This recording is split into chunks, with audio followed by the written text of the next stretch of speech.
নাগেশ্বরীতে উপজেলা প্রেস ক্লাবের সাধারণ সম্পাদকের জন্মদিন পালন করা হয়েছে। নাগেশ্বরী জেলা প্রতিনিধি এস এ লিমনের প্রতিবেদনে দেখুন বিস্তারিত। কুড়িগ্রামের নাগেশ্বরীতে উপজেলা প্রেস ক্লাবের সাধারণ সম্পাদক সাংবাদিক রফিকুল ইসলাম রঞ্জুর শুভ জন্মদিন পালন করা হয়েছে।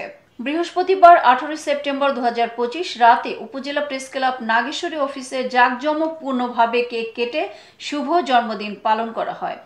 এ সময় উপস্থিত ছিলেন উপজেলা প্রেস ক্লাবের সভাপতি শাহিন শহীদ, সিনিয়র সহ-সভাপতি প্রভাষক ফরহাদ হোসেন, সহ-সভাপতি মোস্তাফিজুর রহমান বকুল, যুগ্ম সম্পাদক শাওন আহমেদ লেবু, এস এ লিমন, সাংগঠনিক সম্পাদক আমানুল্লাহ আমান মাওলা সহ অন্যান্য সদস্যবৃন্দ।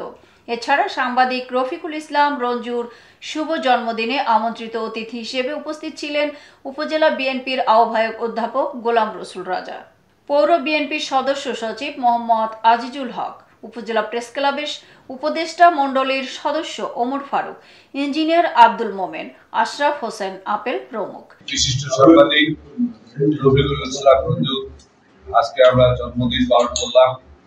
আমরা আশা করি আল্লাহ তাকে সুস্থ রাখুক, হৃদয়দান করুক, পেশাগত জীবনে রঞ্জু যেন আমাদের নাগেশ্বরীর মুক্তি উজ্জ্বল করতে পারে, নিজে সাংবাদিকতায় যেন উজ্জ্বল দৃষ্টান্ত স্থাপন করতে পারেন, সে আশা আমরা জ্ঞাপন করি।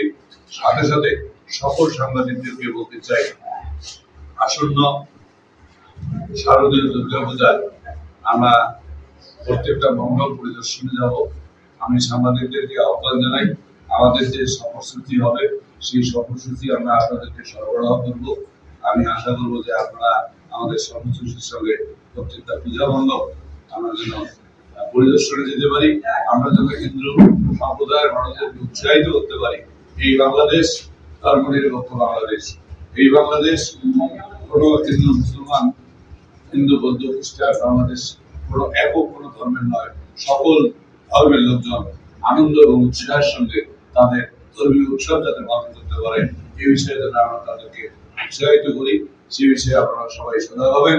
আজকে এই রফিকুল ইসলাম রঞ্জুর জন্মদিন উপলক্ষে আপনাদের সঙ্গে একত্রিত হতে পেরে আপনাদের সকলকে আন্তরিকভাবে ধন্যবাদ জ্ঞাপন করছি। এতক্ষণ সঙ্গে থাকার জন্য ধন্যবাদ। আই1 টিভি নিয়মিত আপডেট পেতে ভিজিট করুন আমাদের ওয়েবসাইট, ফেসবুক, ইনস্টাগ্রাম ও ইউটিউব চ্যানেল।